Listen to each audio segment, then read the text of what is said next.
जोरदार तालियों से लोग मुख्य माननीय साहिदा को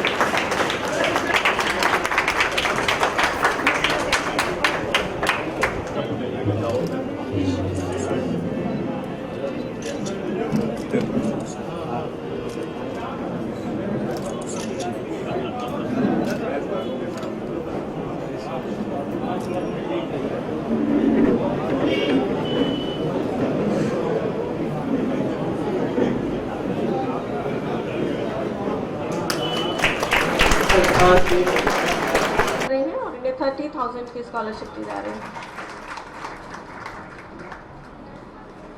इसके बाद अंजलि ये वीर बहादुर सिंह डिग्री कॉलेज लखनऊ से बीएड कर रही हैं और इन्हें 3,000 की स्कॉलरशिप दी जा रही है। अंजलि वर्मा बीबी दी जा रही है। ज्योति श्रीवास्तव जो किसी कारणवश नहीं आ पाई, इनकी परीक्षा थी तो इनके परिवार से जो भी आए हैं ये बीकॉम कर रही हैं लखनऊ यूनिवर्सिटी से, इन्हें 6,000 की स्कॉलरशिप दी जा रही है। इसके बाद कोमल सिंह ये कानपुर यूनिवर्सिटी से बीए कर रही हैं और इन्हें 3,500 की स्कॉलरशिप दी जा रही है। नाजिया खातून ये मुमताज पीजी कॉलेज से बीए कर रही हैं और इन्हें 3,000 की स्कॉलरशिप दी जा रही है।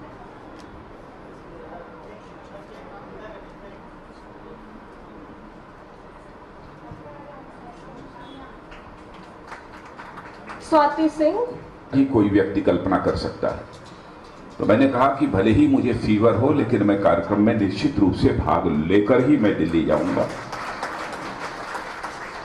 और मैं यह महसूस कर रहा हूं कि आज इस कार्यक्रम में भाग मैं न लेता तो मुझे इसका अफसोस रहता।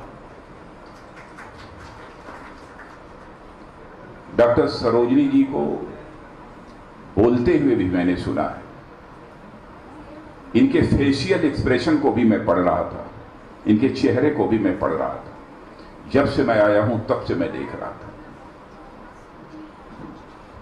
इनके चेहरे पर मुझे एक ओज दिखा, बराबर एक मुस्कान दिखी। यानी जो कुछ भी यह कर रही हैं उससे वह संतुष्ट ही नहीं है, बल्कि बेहद उन्हें आनंद की प्राप्ति हो रही है। यह सब सारा करने से यह मैंने अनुभव किया है। और आप सभी जानते हैं कि छोटे मन के व्यक्ति को कभी आनंद की प्राप्ति नहीं हो सकती है। जो बड़े मन का होता है उसी को आनंद की प्राप्ति होती है। छोटे मन के व्यक्ति को आनंद की प्राप्ति नहीं हो सकती है। और छोटे मन का व्यक्ति कभी जीवन में आध्यात्मिक भी नहीं हो सकता है। जो बड़े मन का होता है वही आध्यात्मिक होता है।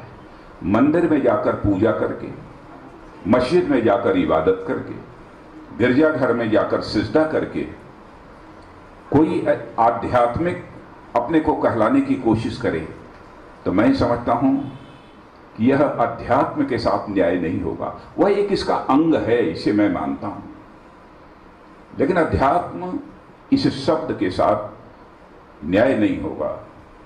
बल्कि आज डॉक्टर सरोजनी जी को बोलते हुए जो मैंने देखा है, भावों की गहराई को जो मैंने समझा है, मैं इस नतीजे पर पहुंचा कि यह बड़े मन की मां है और सचमुच यह मां आध्यात्मिक है।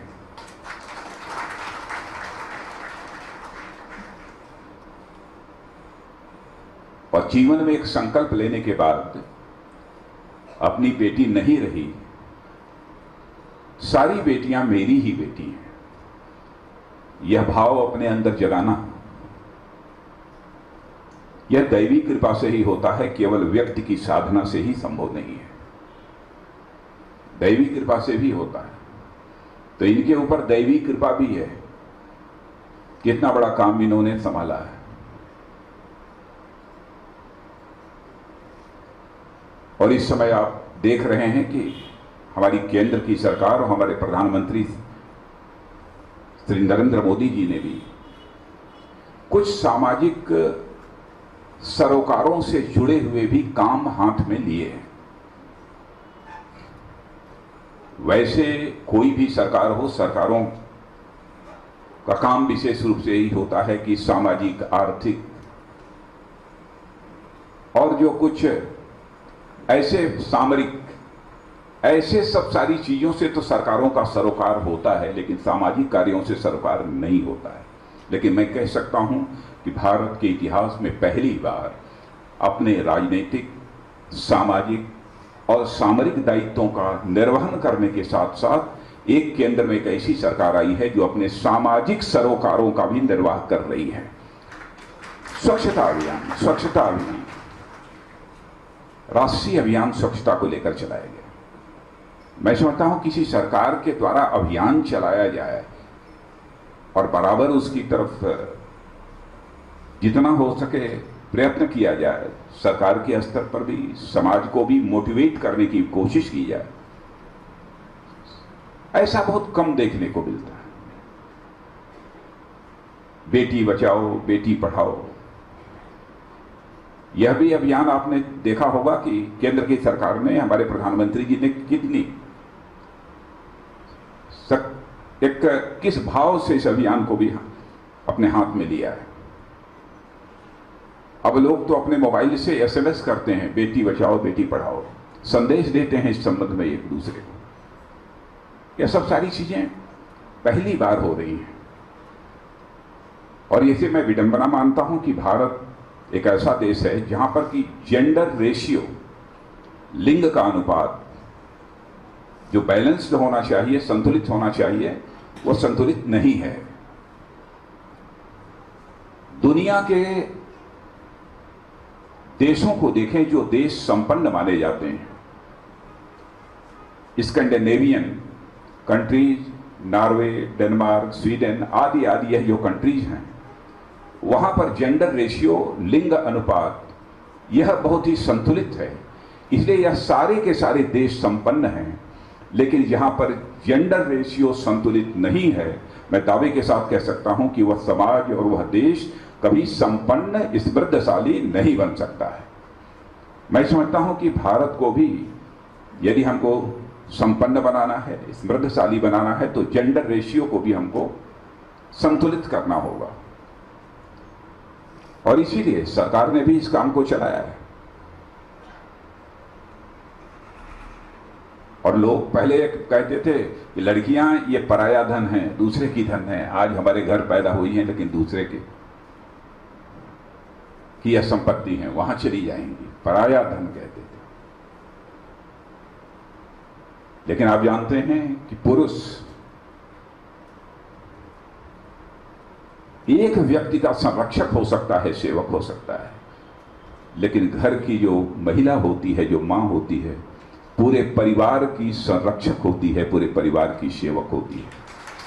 पूरे परिवार को शिक्षित करने का काम, संस्कारित करने का काम वो करती है। पुरुष होंगे, बहुत कम होंगे, लेकिन परिवार को संस्कारित करने का काम, परिवार को सहेजने का काम यदि कोई करता है तो माताएं बहनें ही करती हैं। इस हकीकत को भी हमको समझना चाहिए।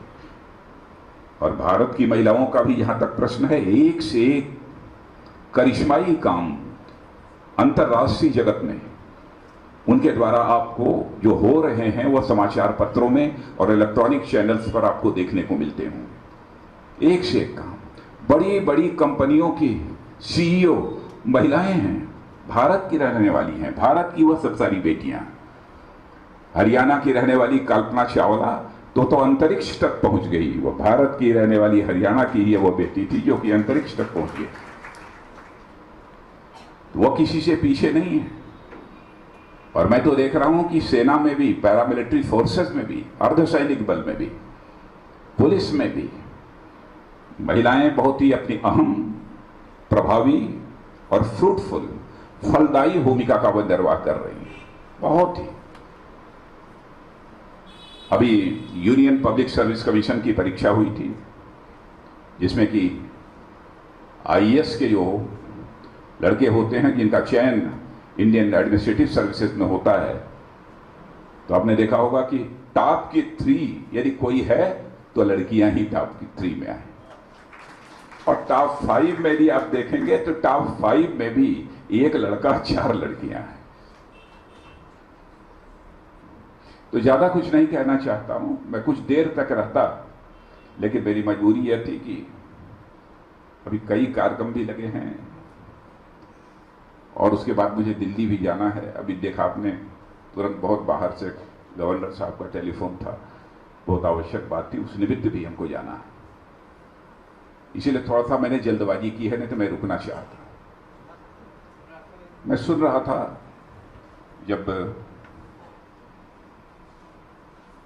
डॉक्टर सरोजनी जी अग्रवाल जी बोल रही थी, उन्होंने कहा कि कुछ बच्चियां यहां रहें तो ज्यादा अच्छा है, उनके लिए कुछ आवासीय व्यवस्था हो जाए।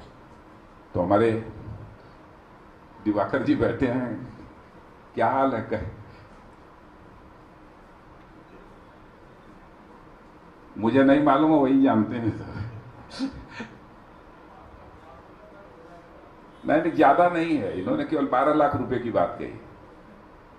ठीक है, सांसद निधि से। चलिए,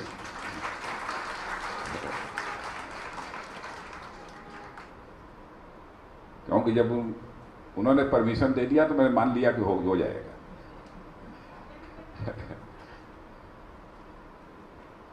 तो पुनः इस ईश्वरीय कार्य की मैं अपनी तरफ से सराहना करता हूं और हृदय की गहराइयों से इस ईश्वरीय कार्य के प्रति एक श्रद्धा की अभिव्यक्ति करता हूं। और जो बार बार आप बीच में कहती रहती हैं कि मैं 80 साल की हो गई हूं और ये हो जाएगा, ये कहना बंद करिए।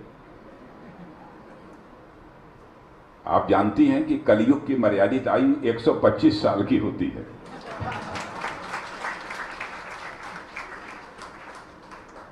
हर युग की एक मर्यादित आयु होती है, तो कलयुग की मर्यादित आयु 125 वर्ष की होती है, इसलिए 125 वर्ष आप जिंदा रहेंगे।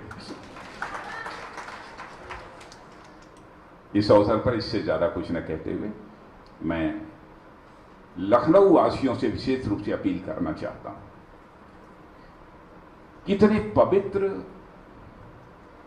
इतने श्रेष्ठ कार्य के लिए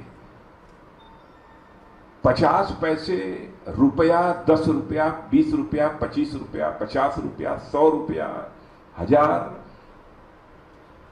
जो भी अपना कंट्रीब्यूशन दे सकते हो, ऐसी संस्था को उन्हें कंट्रीब्यूट करना चाहिए, ताकि हम ऐसी बच्चियां जो इधर उधर पड़ी हैं, जिनको लोग छोड़ जाते हैं पालने में। मनुष्य भी कभी कभी कितना क्रूर हो जाता है, पालने में छोटी बच्चियों को छोड़कर चले जाते हैं। सबको योगदान करना चाहिए।